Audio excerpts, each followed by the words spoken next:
Bright suns, and welcome back to an all-new episode of Let's Talk About Star Wars with Maggie Lovett.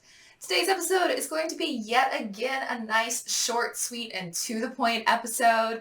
I'm super excited about the fact that this is the High Republic week. The fair starts on Tuesday, with everyone finally getting to pick up their copies of Rising Storm and Chase to Crashpoint Tower. We also have something really cool over at the Outer Rim Beacon. We recently interviewed a very cool author from the High Republic, which will be the perfect thing for you to listen to as you welcome your way into the new era of the High Republic, second wave. So excited about this. I cannot wait to hop over onto Radio Rebellion in a few weeks and talk with Alberto about the Rising Storm with Arzu from the Geeky Waffle. It's going to be so much fun. She and I have so many things to talk about with the Rising Storm because this book is just so good. And I just can't wait for all of you to finally get a chance to read it or listen to it, however you choose to consume your Star Wars novels. You don't want to miss out on it. It's so good. It's sitting over here on my bookshelf, and like I want to reread it again already. I've already read it twice, but third time's the charm. But I can't wait for everyone to get their hands on it and dive into this second wave of books. They're so good from start to finish. Rising Storm, Race to Crashpoint Tower, and Out of the Shadows. So good. These authors are phenomenal. But today is not an episode about the High Republic, despite me rattling on about it. Today is about me reclaiming my childhood. Truly, though, I have been scouring the internet for the last couple weeks for a few choice prequel-era toys that I have had ingrained into my mind as a child, coveting. And I knew people who had a couple of these and just, I wanted them for myself. As you know, last week I got myself the collectible Padme figurine, and I thought it was kind of funny. I was searching through some auction sites and I came across this figure and I was like, I have the two comlinks of Padme and Qui-Gon Jinn, and now that I have the collectible Padme figurine, it seems only fitting that I should pick up Qui-Gon Jinn. So without further ado, here's my Qui-Gon Jinn figure. I am so excited about finding this. And of course, like last week, I will be unboxing this. So if you are squeamish when it comes to people unboxing their collectibles, you may want to avert your gaze because this bad boy is getting opened up for the first time since 1999 when it was packaged. So it has, I think, potentially never been opened. Because it still has the original manufacturer's tape on it, which I just destroyed. But oh my god, I don't know what has been the impetus for it, but I have just been obsessed with looking at old prequel era stuff. Maybe it's because I have grown-up money and I want to. Ooh, what's this? This is, oh my god, this is amazing. This is the, oh wow, this is somebody's receipt from when they bought this on May 22nd, 1999 at Upton's. They also bought a whole bunch of shirts and then apparently 4 character figures, so I'm going to assume that they bought all of the figures for this. So that's cool. As a historian, I find this very neat, and that will be kept in the box. That's so cool. Oh my god, May 22nd, 1999. That's wild. But as I was saying, I've been on a real kick about the prequels lately, and I think it's because the prequel era is the era that I still go back to as what sparked my love for Star Wars. And it's an era from when I was a child, and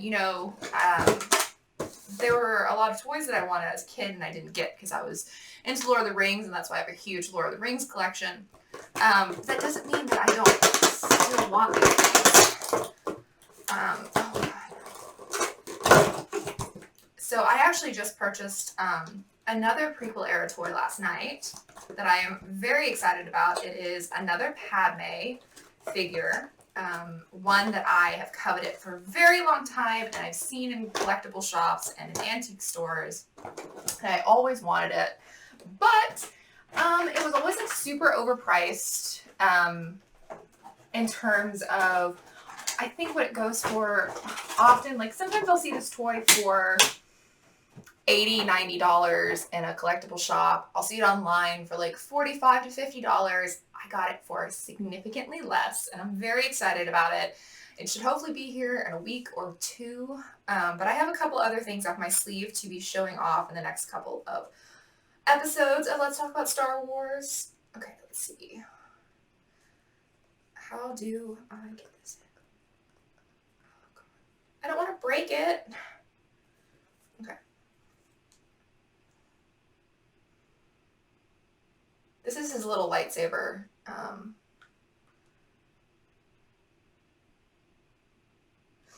This is not as easy as I thought it would be.